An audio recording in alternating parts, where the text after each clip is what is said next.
이관화의 IT 강의실의 이관화입니다. 이번 시간에는 라지 함수에 대해서 살펴볼 건데요. 101회부터 108회 중에 103회 A형 한 번에 나왔습니다. 하지만 이 라지 함수를 맥시멈 함수, 맥스 함수와 비교해서 알아두시면 여러분이 엑셀을 활용하시는데 여러가지로 편리한 점이 있을 겁니다. 라지 함수에 대해서 그 사용 방법을 좀 살펴볼 건데요. 데이터 집합에서 k번째로, 이 k번째로가 중요한 이야기죠. 이 k번째로 큰 값을 반환한다 라고 되어 있고요. 상대 순위 값을 선택할 수 있다 라고 되어 있습니다.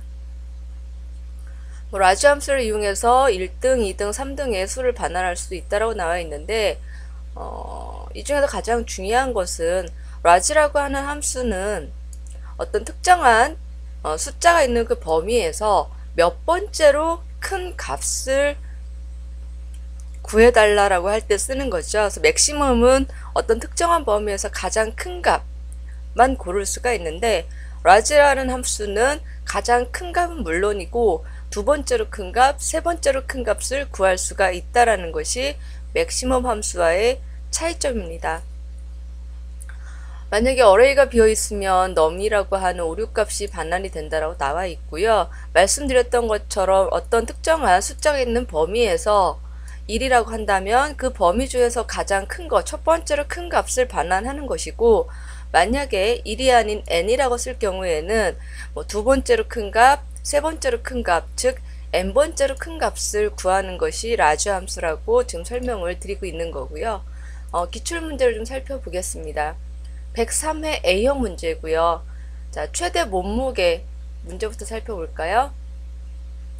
최대 몸무게가 몇 킬로그램이냐, 거기에다가 결과값을 수식을 써서 결과를 구하라는 거죠. 몸무게가 가장 큰 값을 구하시오. 물론 이럴 경우에는 맥시멈을 사용해도 됩니다만 이 시험 문제에서는 맥시멈이 아니라 라지 함수를 써라 라고 나와 있네요. 그리고 문제에서 가장 큰 값을 구하시오가 아니라 세 번째로 큰 값을 구하시오 할 때 역시 라지를 쓰시면 됩니다. 지금 현재 78이라는 숫자가 나와 있는데 수식을 좀 지우고요. 자, 는 하고 라지라고 썼습니다. 좀 이렇게 올려볼게요. 그랬더니 데이터 집합에서 k번째로 큰 값을 구합니다 라고 되어 있고요. 예를 들어서 데이터 집합에서 5번째로 큰 값을 구할 수도 있습니다 라고 나와 있죠. 자, 가로 열고요.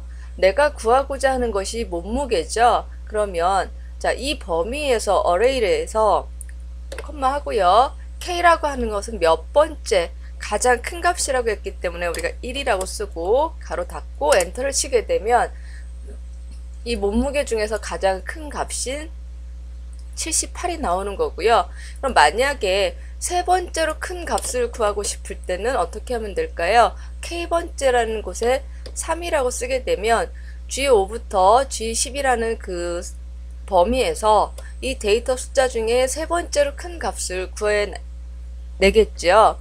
가장 큰 값이 78이고요. 두 번째가 75고 세 번째가 68입니다. 그렇다면 현재 이 수식에서의 결과값은 68이 나오겠네요. 이렇게 라지 함수에 대해서 살펴보셨습니다.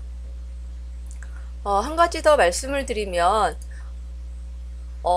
제 유튜브에서 이 구글 플러스 혹은 그 구글 검색어에다가 여러분이 이구아나의 IT 강의실, 네이버가 아니고 구글입니다.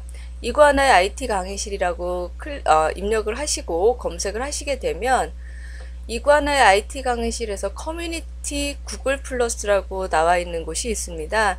여기를 클릭을 하시게 되면 여러분이 이런 제가 운영하고 있는 그 채널을 보실 수가 있는데 여기서 여러분이 커뮤니티 가입을 하셔서 어떤 질문 내용을 어떤 토론이라든가 사랑방 이야기 뭐 이런 곳에다가 올리시게 되면 토론에다 올리시게 되면 제가 그걸 보고 답변을 동영상으로 드릴 겁니다. 그리고 ITQ 한글에 관련돼서 학습을 하시고자 할 때는 ITQ 한글이라고 그렇게 하시게 되면 좀 더 빠르고 직관적으로 동영상을 검색하시고 보실 수 있다는 말씀까지 드리고 이 시간은 마치도록 하겠습니다. 수고하셨습니다.